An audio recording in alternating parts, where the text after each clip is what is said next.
Hey guys, I'm Sai and welcome to A.C.E Podcast Nation. This is series 2 of our revamped and new look mental health and sports series. This series we're focusing specifically on footballers. We'll be talking to current and ex-footballers about their difficulties with mental health, addiction and various similar subjects. In the current climate of the world, we think that talking about mental health is more important than ever. In this strange world that we are in currently. These shows are going to be an open and honest account of some of the issues faced by these athletes at the height of their career and how it's affected their lives, both on the pitch and away from the pitch. It's going to be a very relaxed chat, but it's going to be a very honest one as well. Here at A.C.E Podcast Nation, we are home to many guests and shows featuring exclusive interviews, top guests, expert analysts, and more on various subjects. You can find the video versions at youtube.com/A.C.E Podcast Nation. Please subscribe. And of course, you can find the audio versions at every single podcast and radio platform you can think of. There's various links in the description below. You can also find the links for our social media as well as information on help around mental health or the subject of the episode.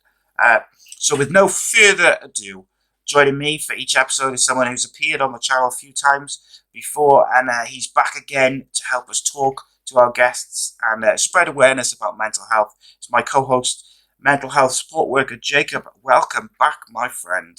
All right. I was just thinking, just before we come on, I thought, as I always do, I think we were talking about traditions and sort of superstitions. So I was brushing my teeth, and my missus was like, "You can't smell your fucking breath. What are you like? Why?"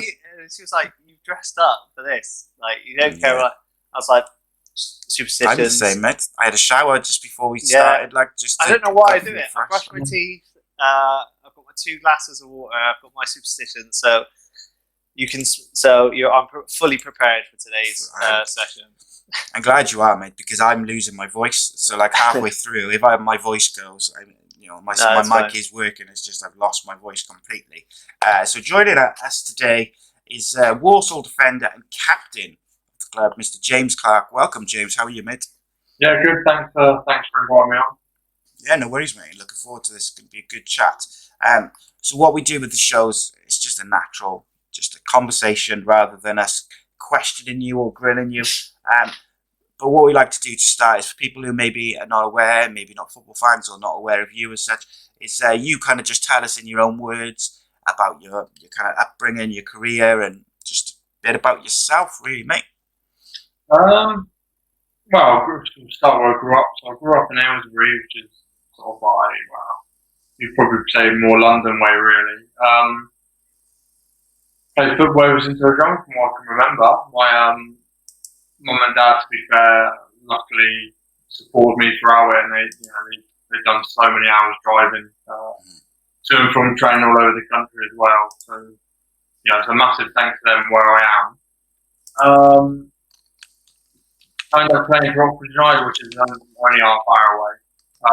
Sort of through the ranks of the youth team, I went into the first team and come across some not some great moments, and I ended up falling down the league again, sort of part-time while I was working. And now my current gaffer, Al Clarke, signed me when he was at Salisbury. So I had to sort of move over there. And then I played for him for I think it's 2 seasons when he moved to Bristol Rovers. Then luckily they got promoted to League 2 and he took me with him, which was nice. And a good 4 years there, which best time of my career. And now he's gone to Walsall, so I've gone and joined him there basically. Nice. You're his lucky charm. Yeah, well, that was the way around, yeah. Yeah, so obviously we're going to discuss kind of some of the issues you've had surrounding mental health, James. But I know, Jacob, you've obviously are already familiar with James. So did you want to tell us just a little bit about that to start us off? I know it's hard to believe, but I was never a professional footballer, so it's not through football, unfortunately. So yeah, I'd met James. Well, first time I met James was at an awards Rovers awards night that I was very luckily invited to. So I'd seen him there, and we were doing stuff with Bristol Rovers at the time, and then obviously James moved over to Walsall with a guy called Stuart Sinclair. So Stuart had been helping out at the mental health football group I've been working with. So we'd always stayed in contact with Stuart, and then sort of just about March time when sort of COVID was kicking off, we were running sort of, instead of running the actual football group, we were running these Skype sessions where we'd have a footballer come on, take part in a Q&A. I said to Stuart, like, oh, could he think of any players? He said, oh, James would be great. He's really passionate about mental health. Have a chat with him. And then I didn't know anything. I knew James had played. I didn't know any of his sort of stuff around sort of mental health and stuff like that. So then probably about a couple of days before the session, James had come to me and said, I really want to disclose some of my struggles and some of the things that experience that I've been through. So I was like, this is amazing. You know, for me, like when someone does that, I think it's more like, it's amazing that someone feels comfortable enough to share that in front of you. Yeah. And it's a really brave thing to do. So I was really happy. And then James's session was one of my favourites, actually. I think he sort of shared some stuff that was really amazing. But also we just had a great talk. So he spoke for about an hour to some patients of mine that come to the football group. And it was really great. And then afterwards, which is very rare, not like, I would love to say every guest that comes on gets back in contact with me and says, oh, da. But it very rarely happens. So James got back in contact and said, look, I really enjoyed it. I would love to help out more. So James sort of got involved with the project. So he's now one of our ambassadors. So, Okay. and since sort of then, like, I think that was sort of like July. Obviously, it's been quite hard with sort of COVID doing anything to do with football. But James has been like amazing with sort of like helping us. So today, I've actually seen James recently. Like today, he delivered sort of, I think it was like 8 or 9 pairs of football boots for us to give to some of our players that are unable to afford boots. So stuff like that, just little things like that make a massive difference. So Of course, yeah. yeah, so I think like long term, I think it's going to be great for us working with James, and I think why it works with James and Stuart and Chris, some of our ambassadors, is they've got a real passion for mental health and just sort of helping their local community. So those, I'd love to say there's loads of people like that in the world, but that's, you know, there's not. Yeah. So James has been great and really helped. And just like, I think some people think, you know, we need these huge like things when the footballer joins in, but just things like just, you know, football boots. For some people, you know, I know with some of my old boots, I just chuck them away. But you know, James, some of the boots are amazing that we've got. So I know when I deliver them, they'll be great. So when we first spoke about doing this series, I was like, yeah, let's get James on. It'll be great. And especially, you know, I've been up to Warsaw. We took a group up. I think it was about 8 or 9 lads up to Warsaw to watch a game, and it was great. I've now inherited a second club that I support. So like every Saturday, I'll look out for the. I always say I'm not a football fan. I'm sort of like a player fan. So like wherever there's certain players I like, I'll follow their team. So yeah, I was watching the highlights, and I'll follow the game. So I was gutted you didn't play on Tuesday, but no, it was, you scored a penalty. Was it Rovers? You when you went back, did you go back and take a penalty? Yeah, no, I didn't take one now.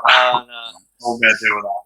So I was gutted because obviously Walsall were playing Rovers a couple of weeks ago. But obviously I was like, before when it got announced, I was like, brilliant, we're going to get down there, take a group and sit in the away end with the Walsall fans. And that's the great thing that's come from this. Like when we went to Walsall, we spoke to a couple of the fans and we're like, oh, this is what we're doing. So we feel like we've got a loose connection with some of the fans in Walsall, which is, you know, it brings the community together, which is great. So yeah, I was desperate to get James on today. Yeah, 100%. I can understand that. And like obviously, James, with football, like you just mentioned, penalties there. Like football's very much like up and down. 1 minute you're the king of the castle. The next minute you can be missing a penalty or the villain, if you like. So like, how difficult is it to manage those kind of highs and lows generally?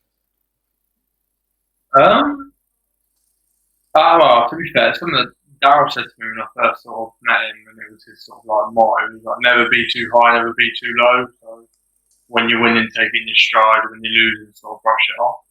Yeah. So that's sort of how I've tried to sort of like in my attitude like throughout my career really, like just taking each game as it comes sort of thing. And there's going to be plenty of disappointment in football, just Christ, like.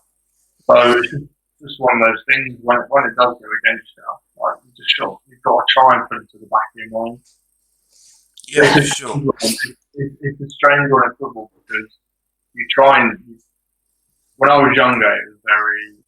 I felt like I'd need to talk about that sort of. I'd miss a pen just saying, oh, "I'll have to do that." Oh, I'd go and talk to someone who's just going to repeat what I'm going to say. Then be like, "Oh, I can't believe I missed it." And they're like, "Oh, yeah, I know." But I feel like it was giving me some sort of like I don't even know. I think I was just having the conversation to take it out of it, trying to get maybe sympathy out of it, trying to make myself feel a bit better of it. Yeah. But to be fair, like the way Sarah was in the football environment, sort of made me think like, that's gone now, that's happened, it's a disappointment, but try and move on from it basically. Okay. So I was just going to ask you really, previous to what went on in March 2017, did you kind of have any kind of issues with mental health before that, whether it be depression or anxiety, just anything at all? No, I wouldn't say like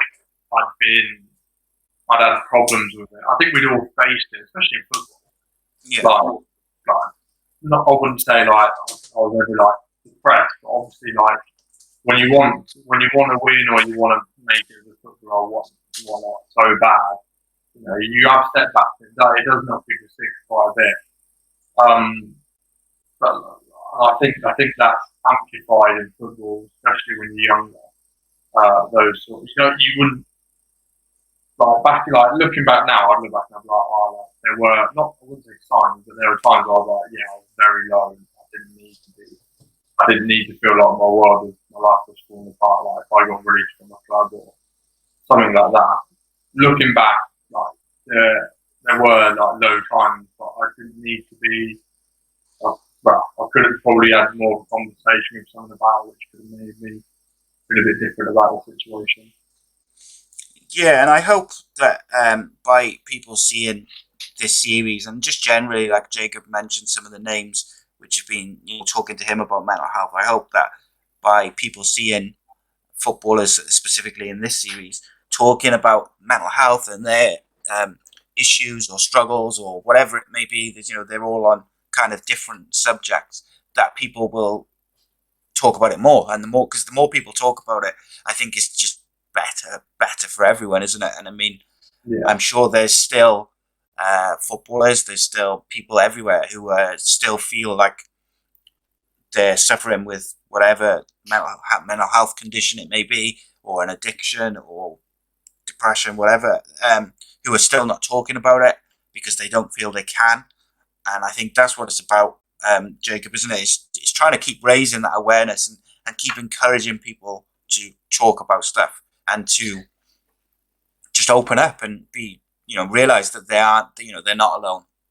Yeah, I think it's one of those things like it's always in the news. Like, oh, it's good to talk about. It's good to talk about it. And I think sometimes you might have people go, they're going on about that a lot. But I can definitely speak for myself. Like, especially with my ADHD, I didn't talk to anyone about it till probably maybe 21. Probably later than that. Probably about 25 to be honest. And it didn't do me any good. And then when I struggled with depression, like I think I just thought, let's just try something different. And so I was really open about it. And it was probably one of the best things I ever did, to be honest. And I chatted to other guests and other people recently. Someone I spoke to recently was just like, once you open up, you've got nothing then to hide. Like, and you can just be 100%. And sometimes I feel like now I can say anything. Like, it sounds awful, but I can say anything and there's no sort of, I don't feel like I'm hiding myself, where before I felt like I maybe had the Jacob that was this person, and it's like private version of you, isn't it? Yeah, and I know it's really difficult because I'm very lucky. I work in mental health, so it's quite easy for me to share my experiences. It's really what I can understand. Probably for some men in particular in their industries of work, it's probably not that easy to. So even if you can't in your workplace, just finding someone that you can. So if and that's the great thing about social media. Like with my ADHD thing, mine was at first anonymous, didn't post and I would just talk about my experiences anonymously. And then I felt after like about a year, I was like, right, let's post my face. But yeah, for a long time, I didn't post any stuff about who I was, and that eased me into it. So I would always, encourage people to do it that way. That's how I contacted you, wasn't it? Yeah. Because I was like through social media and I sort of discovered your Twitter account, and here we are.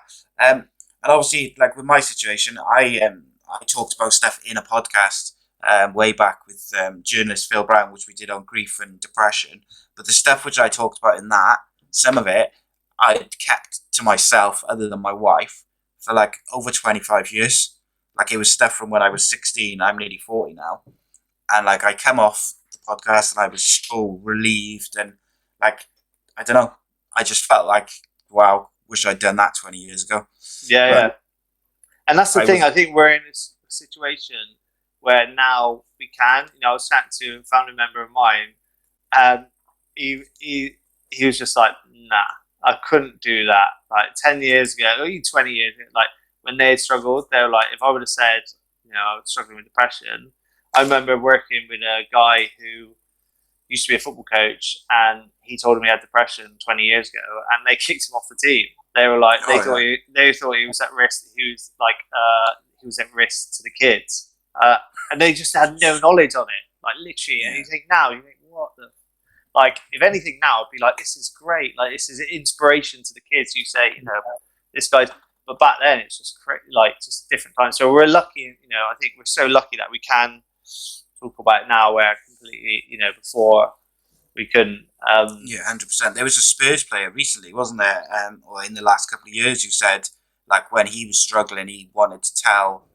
I think he might have told one of the coaching staff or whatever, but he was so worried about losing his place in the first team in the squad that he found it very difficult to kind of open up. I forget which player it was, but anyway. And unfortunately, in football, there is still that. Yeah. I think James is very lucky with Daryl. He's a man manager that cares a lot about his players, but there are still dinosaur managers out there who I know players have gone to just about general stuff, saying, I'm having trouble with my relationship or with my wife or stuff like that, and they go, don't care. You only have to. The weakness.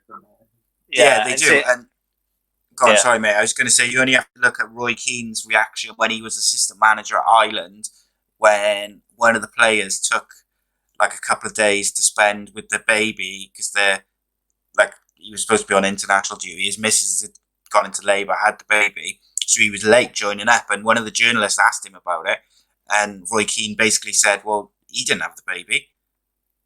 And it was like, geez, come on, like I think that is a very kind of old school thought, isn't it?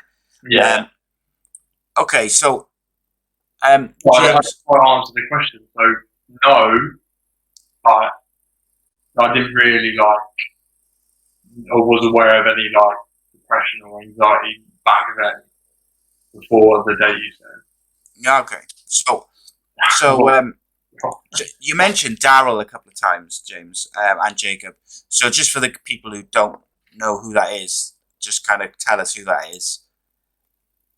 Daryl Clarke. So he's my manager at Walsall. He's been my manager at Bristol Rovers and at Salisbury City back in the day. And he was a great bloke who's had me as a player for now, maybe 8-9 years. Okay. Maybe 8 years or so. So I've known him a very long time. So he's very personable.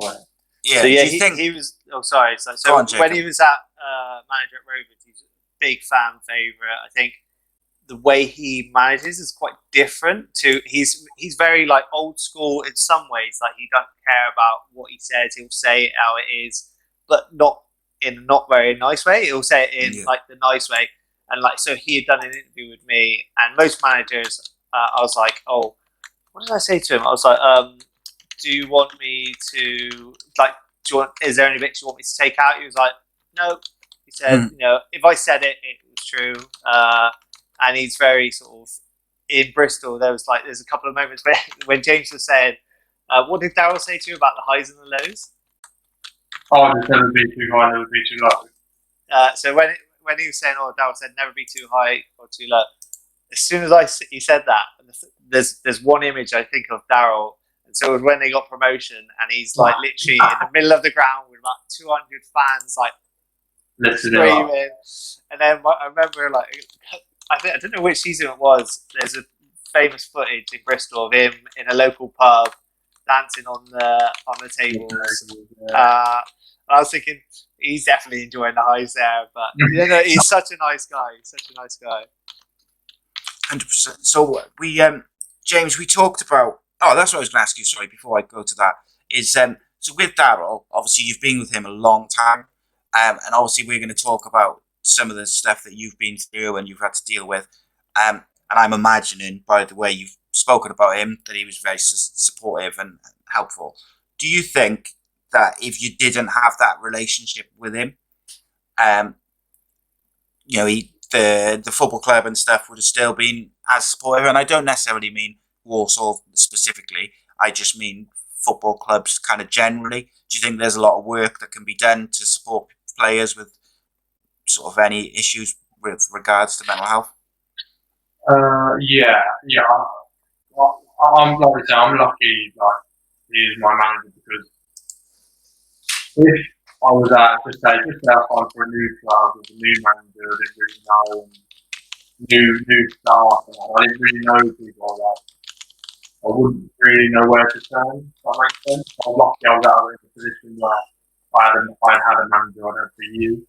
Like if I was at like a different club with a different manager who I was just getting to know, I wouldn't really be so forthcoming with any sort of issues I'd have, really. Yeah, I think that's understandable as well. So just kind of talk us through what happened with you back in March 2017. Right. So basically, I have a nut allergy, and somehow I managed to eat some. Not sure how, still can't sort of put my finger on it, but it's sort of I had like a minor reaction to it, and I ended up going into the game warming up, not feeling particularly great, sort of like a bit like irritable, and like sort of I have asthma as well, so I thought I was just having like sort of maybe like a small asthma attack or something like that. And they were saying, "Are you okay?" Like, I was like, "Yeah, it's fine." Like, it's fine. I ended up going into the game, and I could feel it getting worse. As in, I was more irritable. I felt like my face felt like quite swollen, and so I couldn't really take a deep breath. I couldn't take a deep breath at all, to be fair. Like I could only have like small, very small breaths. And I kept thinking, it was inhaling. I was thinking, maybe it's run out. Like I've asked someone to bring another one out. And I was waiting for like a break for the ball to go out of play. So I could like pick one up another. I think it stayed in for quite some time. And I managed to get a break, go quickly, have another go. And I was like, something's not right. And I was like thinking, I just see it through to half time, see what happens. Like I'll say to them, something's not right.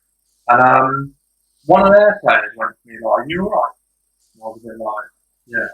And then my player turned around and said like, "Yeah." He's like, "Are you okay?" And I was like, "Yeah." I was like, "Are you sure?" And I ended up like having to run after the ball. Like literally couldn't breathe. I had very, very short breath. And then like I remember like saying to the ref like, "I want to go down there." I couldn't take a big enough breath, and I think I was panicking a bit with it as well. And my physio came on the pitch, and when they walked me off the pitch and sat me into in the physio room, and they were saying, because I mentioned to my physio that what I'd eaten a nut before, he was like, "Yeah, he's allergic to nuts because he'd had it before." And the job doctor there was saying, "Yeah, we think you have like an anaphylactic reaction," which I'd never had before. I'd had reactions to nothing serious. They were like, we're going to have to inject you, you have to have your EpiPen and all sorts of things and take you to the hospital. And I was still like, no, with it. I was like, no, I'm not like, it's just an asthma attack. And they were like, no, seriously, like the paramedics here, we're going to call an ambulance and all this. And then I was like, no, honestly, I'm fine. They said, have a look at this. They took a picture of me, showed me my face, and my face was blew up. I've never seen it before like that. It was like, it's quite frightening actually. And then I ended up like a number of injections there and then sort of like settled it down with I breathed normally and I ended up going into getting put into an ambulance and going and having a few more things in the ambulance due to just risking a few more injections. And then the same thing for up in the hospital I got there really. Fortunately the physical problems from it was short lived but it was something that I won't ever forget. Yeah, it sounds like an utterly terrifying experience, to be honest. So you cut out a bit of my end there. That I know that like the audio will be alright afterwards, but I just missed a little bit of it. Did you say you don't remember kind of after a certain point, or you do remember all of it? Oh no! I remember. I certainly remember like the bits of it during the game, and bits of it coming off, and the ambulance, and I've been in the hospital. Yeah. And So- did like Go on, Jake. Go on, you make. because the bits I know, so they were saying like both team doctors came over and helped with it. Did anyone sort of once you were sort of in hospital? I suppose did anyone contact you? Did they contact your family, just to let them know and stuff like that?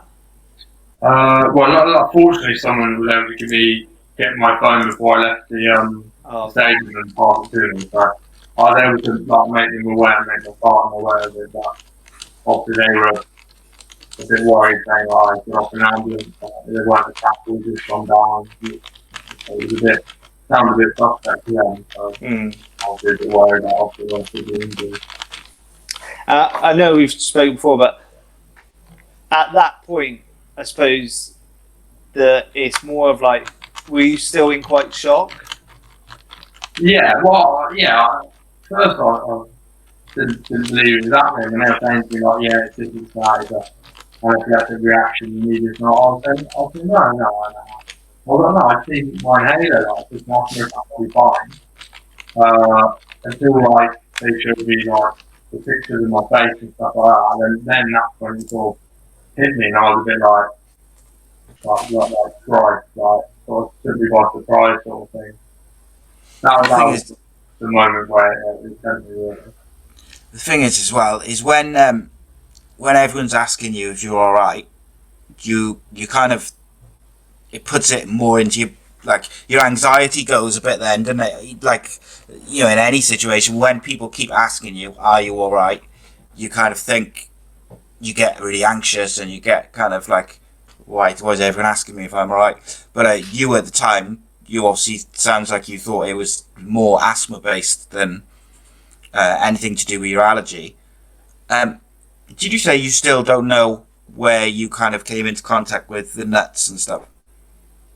Well, I do, but it's like a legal person. I can't really. Right. Okay. All right. Okay. Sorry. Which player was it? Yeah. Which opponent was it?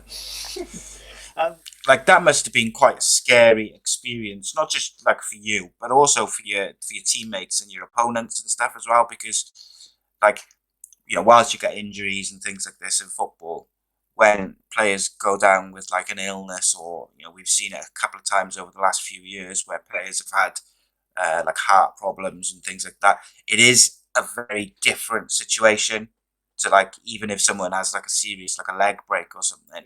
Like obviously that affects the players, but I think when it's something like this, which is very much nothing to do with football, it's not a pleasant experience for anyone who's there, particularly you, obviously. So when you were in the hospital, were you in hospital for a long time after that? No, it was literally an overnight stay. Yeah. It was very like I said, like the physical side. It was very short lived, really. I think I played maybe 2 weeks later. Like quick, really, got chucked straight back in. So When did you start noticing was it that first game back you noticed a few things? Well, to be fair, the first few games I had back, I was like struggling to keep up with the pace, like because obviously, like I think like my breathing was sore and that, and I think because of the short breaths I was taking, sort of back then, sort of like I think I don't know how to explain it, but like overused my lungs, maybe I don't know. But I was a bit, physically, like I could feel you couldn't see the effects of it, like as in because you could visually see the problems I was having at the time. Obviously, but that went down in like a few days. But then when it comes to actually playing again, it was a bit physical wise. I felt like I just couldn't seem to last 90 minutes. But like you say, it was towards the end of the season. There's only a few more games left anyway, so it wasn't really. I can't really say I noticed much physical problems sort of after that, really. And when what did about? you start? Oh, sorry. You You go. I was just going to say, when did you start to kind of notice sort of any further issues with that, like in terms of like your mental health side of it, or like anxiety and things like that? Well, it was right away, really. Actually, I think I went straight back into a game, and I felt like very nervous, and I wasn't like a nervous sort of person anyway. Obviously, I got nervous before a game, but like in the heat of the moment and during the 90 minutes, I was sound. But in those 90 minutes after the incident, I was very anxious, very nervous, didn't really want to make an error. Yeah. And then I'd noticed it more in training. I was a bit nervous in training. I was a bit like, and I sort of put it to bed. I just thought like, I didn't really, to be fair, I didn't really think anything of it. I think it was only into the next season, sort of, I went and done the whole 6 weeks of pre-season. I remember speaking to my physio and just saying like, don't know why, but I'm like really like nervous about training. Said, what do you mean? I was like, no, I just don't. A bit nervous going out there and training. I was like, I've known some of the lads like, God no, like a few seasons after that, and I'd known obviously the manager, so I didn't really have anything to be nervous or anxious about. But I had like moments where I'd be like very nervous about like just doing a passing drill or something simple. And yeah, I ended up speaking to my physio, who's he was very helpful actually, because he actually put me in touch with the club doctor, and so we had like a sort of a three-way conversation about it, where the doctor actually advised me to speak to a counsellor about it, which I was like, oh yeah, maybe. I was like, to be fair, like that, I didn't think it was even related to the incident really. I just thought, oh, I'm just a bit nervous. And as time went on, I was a bit like, oh, like it's alright. It'll be alright. I'll get on with it. I didn't really ever like take him seriously. To be fair, what his suggestion? I think it may have been a year on, maybe, when I was a bit like, right, like I remember mentioning it again, and I mentioned other things like such as like it was a strange one because when I have asthma attacks, like during games, nothing serious, but like well, I'll just take my inhaler and I'll be fine. I'd get that pain in me. You know, when you see a horror film, you see some gruesome, you get that pain through you. I'd get that when I'd have a tight chest, and I know it'd be asthma, so I'd take my pump, but I would always think, oh, it could be that. But I know it wouldn't, but that would always enter my mind and that was a strange one because I knew what the problem was, but I'd always think it might have been something else. And did you experience like flashbacks? Yeah, well, I sort of had like flashbacks where I wouldn't like flashbacks like where I'd see myself on the floor, but like I'd have flashbacks where I think like I'd see like my inhaler or something, or really out of breath, and I'd be like have like a realization of thinking about it, yeah, and like imagining it, sort of thing. but it was a strange one because I'd more have dreams about it. I wouldn't call it a nightmare because I didn't ever wake up like scared or anything like that. It was never scary. It was just a dream where I just relived an incident that I'd seen, which was an odd one because I remember speaking to the council about it and I was saying like, well, like it's a dream. Problem is it wakes me up and I can't get to sleep after then, no matter what time that is. And I was like, that's the problem. I was like, it's not like I wake up in a hot sweat. Like, I did a few times, but like it weren't exactly like it wasn't a scary dream. It was just either me seeing myself as a third person or me just like reliving it through my own eyes, really. So yeah, it's a bit of an odd one. Did family? Sorry, mate. Did family notice like a sort of decline in sort of your well-being and like how you're changing sort of mood and stuff like that? More not so much family, more my partner really. Obviously, my family live up back in Aylesbury, so like I'd only ever see him sort of once a month or twice a month. There's more my partner really. I think she would notice more things. It was her who brought it to my attention when we would go out for food, and I used to be like quite like I don't know how you explain it, but I'd be happy to order anything. Oh, try something different, which was me all over really. But I ended up going very safe and very like bland, if that makes sense. So like we'll go to like I don't know, like TGI Fridays. Yeah, I'll go like TGI Fridays and I'll have like a burger and chips. And it's like when I used to like order something different on the menu sort of thing. So she sort of brought that to my attention really, which I didn't really realise it, to be fair, until it was mentioned to me. Do you think that sort of like fear, like underlying fear, was sort of subconsciously like making your decisions sort of with the food and stuff like that? Because I know you've spoken about it. I think like it's to not underplay it. I think from what I read about the incident, you're really lucky, and I think lucky they had the paramedics and like the team involved there because it was really serious incident. So do you think that sort of that fear of what could have happened, that worst case scenario, or what that played on sort of your emotions and sort of flashbacks? Yeah. I think so. I was very like how I explained the situation is very like sort of like obviously I was easy going with the situation. I've explained it. It doesn't really sound as severe as it probably was. Like and during the incident, I didn't feel it was severe enough to go on an ambulance until like I got in with the paramedics and I said I think I was trying to have a bit of a laugh with them, like, and I was saying like so come on, how serious is this? And they said to me, oh well, it's a good job we're here because we've seen people pass away within 20 minutes longer. I was thinking, so I was touch and go then, like trying to make a joke of it, but obviously knowing in Wales, I was a bit like bloody hell, like. Like you seem very laid back, like just generally from speaking to you now, you seem quite like a laid back, chilled out kind of guy. Whereas, so whilst you're explaining it and stuff like that, it's obviously you're explaining it as you are, which is quite chilled out, quite calm and stuff. But like for me, like that's the first time I've heard you tell that story. I've read about it a little bit, and like you can't undersell how lucky you were because of the facility, the safety facilities that were on hand that day, and I think so. When did sort of how far down the line, or when did they kind of mention PTSD to you as kind of something to do with it? It was first when I first had the conversation with the club doctor, and he said it, and I sort of not laughed it off, but I was a bit like, no.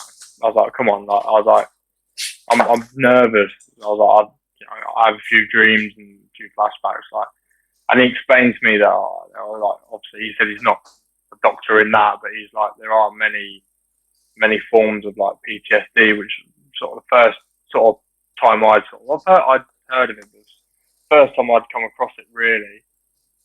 So he was the one who first mentioned it to me, and I never really agreed with it, to be fair, until I saw a counsellor who sort of explained it, who actually explained his experience of it to me, and it's sort of not related, but I could sort of understand why you could see it as a different sort of how it affects people differently. Yeah.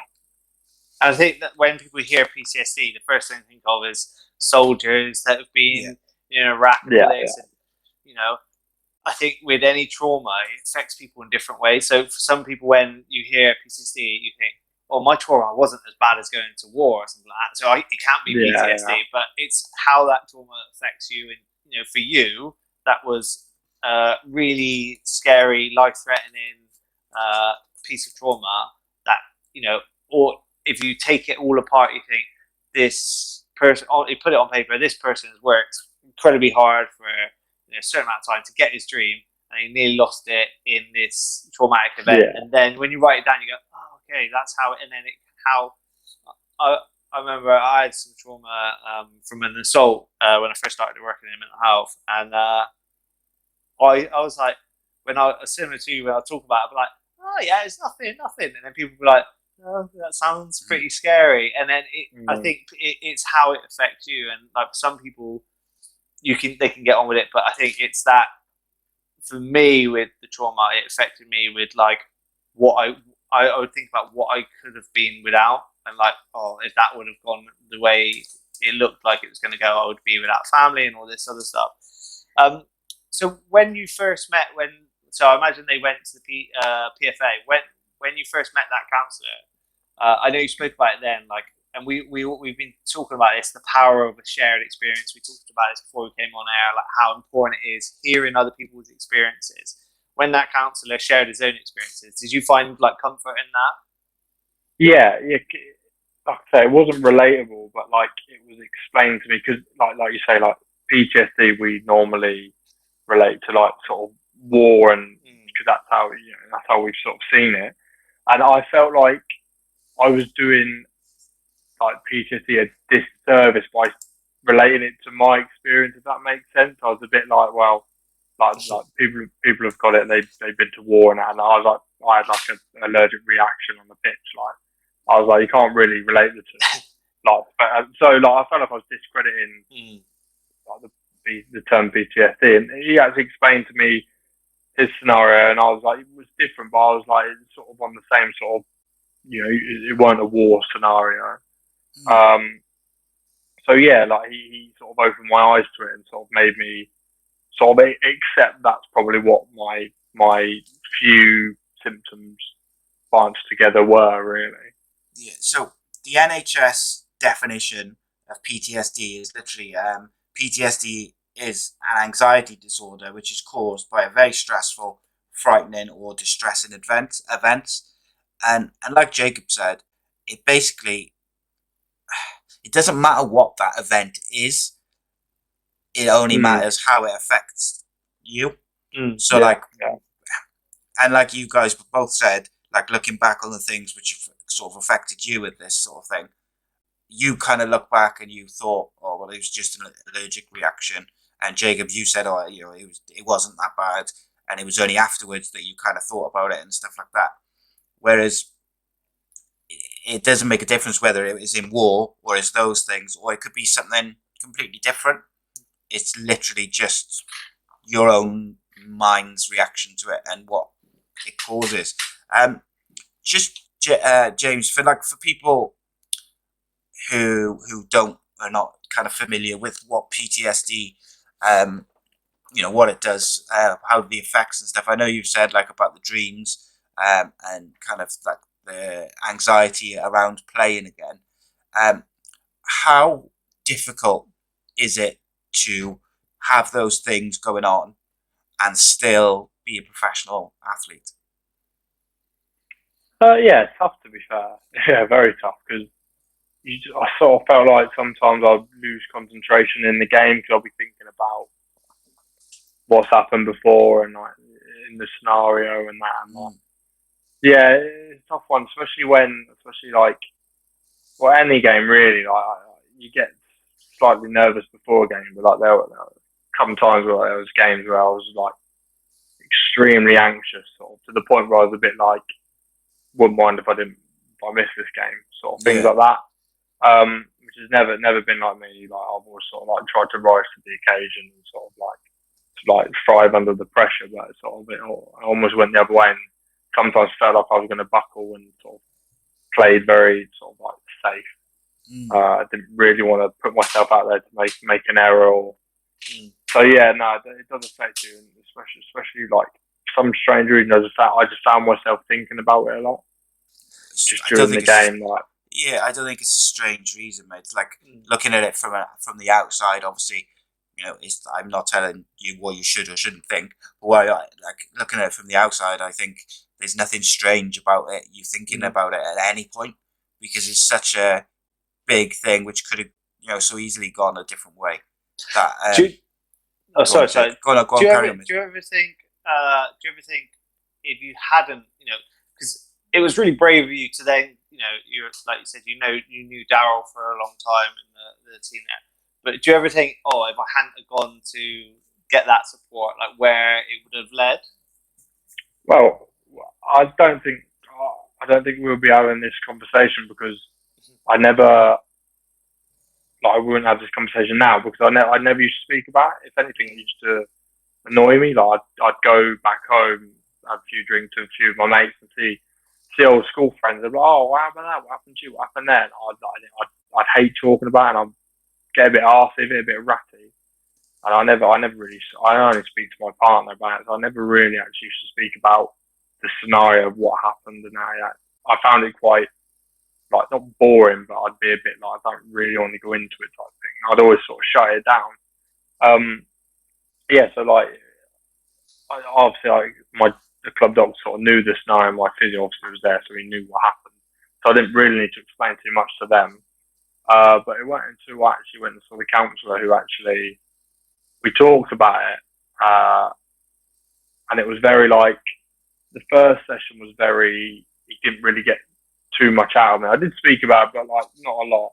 And then the second session, we sort of talked about it, and it sort of went on, and like I didn't realise because I was end up saying I remember saying something like, "We're going over this again and again." I said like, I've already said this, and he's like, "Yeah, but now you've told me the whole story in the session." And I was like, "Yeah," because the first one I'd only give him a bit. Second session I was only giving him another bit, and then it got to the point where I felt like I was repeating it, and I was saying to him, like, "What are we doing here?" Like, and he's like, "Well, you've just explained to me the whole of the scenario in like 1 hour," and I was like, it sort of took me by surprise, really. Like, I sort of went off, and I was a bit like, what's he on about? I got in my car, and it wasn't until I got home I realised that I actually spoke to my partner about him. I ended up going through the whole story of her again. And it was probably the first sort of real time that I've gone through the proper whole story with her, rather than just bits of it.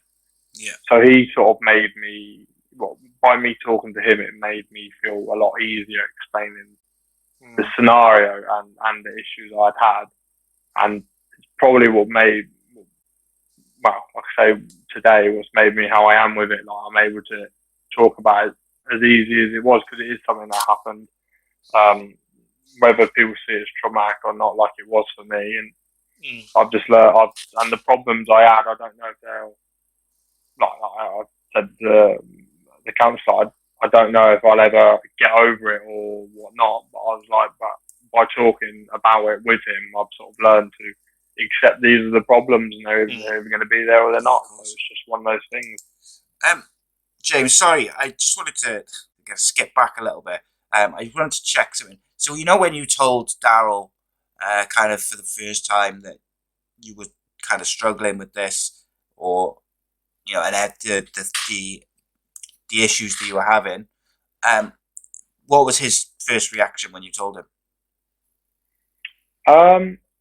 His first reaction was, to be fair, he's always been good in regards to me if I've ever had a problem sort of out of football. So he said if I needed time, sort of like if I needed time away, and that he'd give me it, sort of thing. He wanted to talk about it. But obviously, I didn't really, like, at that moment in time, I didn't really want to talk about it. Like, so he was good. He was good with me in that respect. He sort of gave me time, and also he let me just get on with what I needed. to do. Like I didn't need, like, if I had a bad day or bad day in training sort of thing, he didn't need to pull me in and like get into me. And I think he realised like I was struggling with certain things, so he sort of left me to my own sort of devices and just got on sort of like, which was better for me really. I feel like I didn't need, at that moment in time, I don't think I would have responded much to anyone trying to talk to me or trying to like divulge any of the information I had sort of thing. So, and I think that shows the power of decent, good man management. I think if you were with a manager that was like, I don't, you're here to do a job. Get on with it. I think, I'd hate to think where that would have led to, because with any of these mental health difficulties or well-being, the longer we leave it, the worse it gets. So I suppose I speak the same for your family as well. We're really lucky that you were at the right place at the right time with people that knew you. But I think that's the worry, I suppose, moving forward to other players that are, and anyone listening to this, who might be struggling in their work, if that's a professional footballer or a scaffolder. If you've got a boss that's not understanding, it's where do you turn to then? If you're struggling. And that's the scary thing. I've been lucky enough to work with a couple of footballers who don't have that sort of same relationship with the manager, and so it's really tricky because you think, I'm very lucky in my work. I've got a great manager that I can share stuff with, but it must be awful to have someone like be struggling and not have anywhere to turn to. Yeah, 100%. Go on, James. Go on. I was just going to say I disagree. The other thing, very quickly, so like you said, Daryl, he sounds like he had a phenomenal reaction, to be honest. And that's like the kind of reaction that you want, I would, from anyone, is caring. It's basically saying, if you need anything, I'm here, and I'll talk to you. But also kind of giving you that space whereby you, like you said, you didn't need to be pulled in and told that you weren't, you'd had a bad day because you knew that already. Yeah. What about your teammates and stuff when, at some point your teammates would have kind of found out that you're having these issues? Was it only when you kind of talked about it publicly that they found out, or did you discuss it more publicly? Really, like I didn't really. It was more like how it was talked about, how I talked about it with the changing room. It was more a bit of a joke, really. Not sort of my problems, but the scenario that happened. So like obviously it was. I think it was the day before Cheltenham races. It happened, and obviously I'd bought a suit and everything, like to go with all the lads, and like booked a hotel or whatnot to stay over and that. And obviously I ended up in hospital or bed, like not being able to go. So it was a bit of a laugh and a joke and that. But no, I never really spoke to any of my teammates about any of the issues I really had, because we were quite a sort of gun ho sort of group really, and they weren't like I couldn't probably have had the conversation with them. I'm sure I would have been able to, but I don't think I was in that right frame of mind sort of go to the team about. That's the thing about sharing experiences. You have to be in the right space. I'm lucky and you're lucky. We're at a time in our lives where we're at that space. But if someone had told me 4 years ago you'd be talking about depression, I'd be like, nah, fucking wouldn't. I'd be like, nah, no way. I'm not at that stage. And it's, I think for each person it's at a different stage where you are, where you have to go, right, this is the time. I think with my trauma, it took me a long time till I got to that stage where I could go, okay, I can talk about it.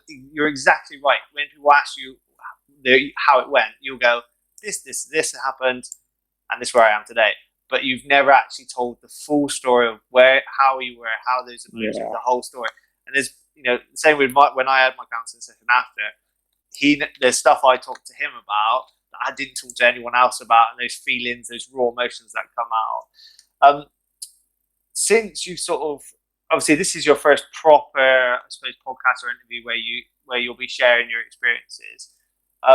What was the reason that you thought, right, this is the time where I'm ready to sort of talk about this? What you mean, sort of with this podcast? Yeah, or just like because I know in general. Yeah, in general, because I know you shared stuff with me sort of a couple of weeks ago, but that was a real private sort of. We didn't record it or anything like that. What sort of changed, I suppose, this year where you thought actually this is the time where I think I'm ready to sort of own it and sort of share some of my experience to help others? I don't know, actually. It's a bit of a strange one. I think as I've got older, and I think as I mature or grow, I think like I said, I'd learned to accept things and like accept like sort of the issues I have or have had. And I think sort of the world we live in now, it's more acceptable to sort of have the conversation. And I think over the years, don't get me wrong, I've learned the hard way of being able to talk about my experiences, but I've seen probably other people talking about it, and other people not the same experiences that I've had, but like the same sort of scenario in a sports person, like not struggling, but like saying that they've had problems, sort of thing, like the mental health issues and that. So it was I think it not I didn't feel like it. I could probably say it felt like it was okay for me to come out and sort of like say it to someone if like and have an open conversation about it, like. Yeah, definitely. And I think you're definitely right. I think things have definitely changed in the culture where, we were saying this, me and Si were saying this to the last guest, into 2020, we've got three men talking about mental health who've all got their own experiences, which is, years ago we just wouldn't be in that situation. I think whatever your experiences are, I've seen James play a number of times, and on the field he's a very passionate, strong, and he'll, I suppose your position in your squad, you have to be, especially as a captain, but as a defender, you'll sort of run the pitch and tell everyone where to go. So I think for fans listening, for some it might be like, oh, this is really surprising, but I think it's quite human. I think it's quite normal to go, actually, look, I can be this person on the pitch, but it's okay to sort of not be okay, like they say, and it's okay to be vulnerable at times, because it is so common that we all struggle. It's just not everyone's at a situation where they're ready to talk about it. I think it's inspiring, mate. I do. I find it inspiring because for me, like it takes a lot of guts and a lot of hard work to get through something like what you've been through. And I know, like, there's always someone who thinks they know better. There'll be someone in the world somewhere who will kind of look at it and think, oh, what's he on about? That's stupid. But as we've talked about, like, it's personal to each person. Like, every person's different. And for me, like, knowing that the effect that the 20 years where I didn't talk about certain things, the effect that it had on my life, leading to problems with alcohol, problems with gambling, problems with this, like, other stuff, that all came about because I didn't talk about stuff and I didn't deal with my problems. So I know only too easy what that can kind of lead to. And for me, like, whenever anyone is willing to, say, look, I'm not all right, or I've got a problem, whether it's addiction or something, whatever it may be, when they're okay, or when they're brave enough to say, I'm not all right, and that they might be concerned about what other people say, whether it's teammates or colleagues or the media, whoever it may be. That to me is, I love it. I just think it's fantastic, and I commend you for it, mate, because like we all talked about before the show, a little glimpse into it. It's like I said, I'd rather get one view of this video and that one person be like, yeah, I'm kind of feeling like that, or I've been struggling, and it reach that person, then get 1 million views, and everyone kind of go, like, listens to your story and be like, oh wow, that's quite an interesting story. It's good that he's got this, and he's getting better, or he's dealing with it. Especially with the PTSD, because I think it is probably one of those things that is probably quite common, but a lot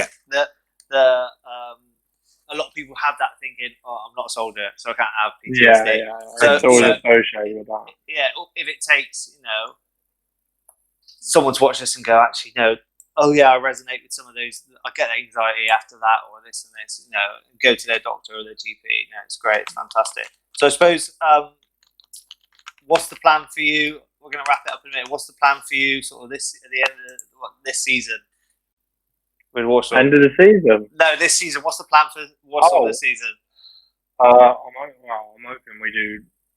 I'm hoping we get near the top than we did last year. Yeah, I'm hoping maybe. Well, I know we're having to push for a promotional playoff spot. Really, I'd be lovely if we could, but obviously times are hard at the minute, and no one really knows what's going on, sort of thing, in regards to football. So, and me and Si, is the first current player we had. What is it? How are the players struggling? Like, how are you finding it playing with no fans?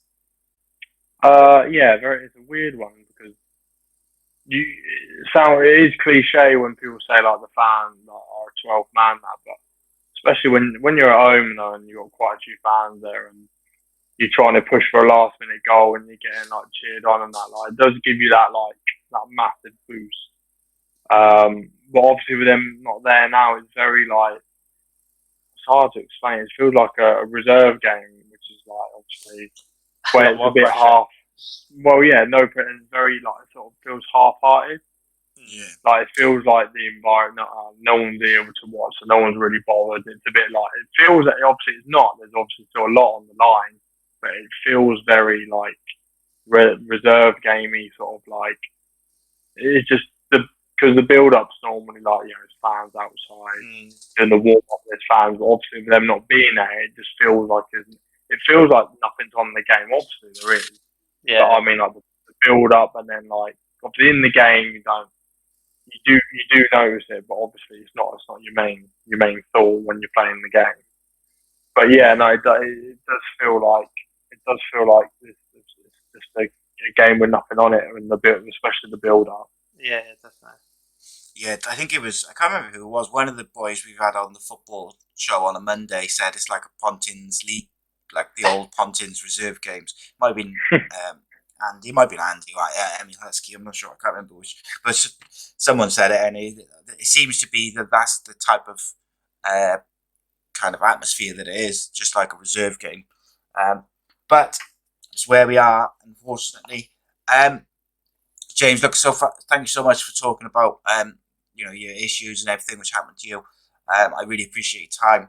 And I'm, like I said, I commend you massively for just for dealing with it and being open enough to talk about it. I think it's wicked, mate. I really do. Definitely. I would 100% agree. I think a lot of footballers get a lot of shit for for maybe not helping it. But I think James is a great example. He helps his community, and that's the community in Walsall, but also the community in Bristol. But also he's sharing something that a lot of players. You're in a great position that you can share. But I also, in the other light, I think of all the players that are not in that position and they're still really scared of sharing their experiences, and they're sort of. I think in some ways that's probably worse for me. That I think I'd hate to be in a situation where I feel like I can't be myself and I can't share some of my struggles. So it's amazing that you can do that, and hopefully it'd be great to catch up in 6 months' time on this or whatever on the Monday podcast to see your reaction, what other players have said or fans have said, because I would be really interested to see the reaction you get from it. Because I think if it's how I think it's going to go, hopefully it will go really positive. So thank you so much for being just you and being amazing. Thank you. Appreciate you having me on. Thank you for that. Yeah, and lastly, guys, I'd just like to say as well, if you have got a family member or yourself is battling addiction, mental health problems, or anything, if you're just struggling, just know that you're not alone. We're all in it together. We all feel like it at some point in our lives, and you can get through it. As a good friend of mine says, keep on keeping on, and I'll drop links to all the social media for us, and of course for Mind Mental Health Charity, and probably a couple of other links as well.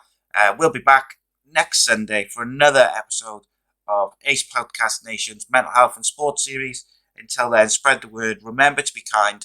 Hashtag don't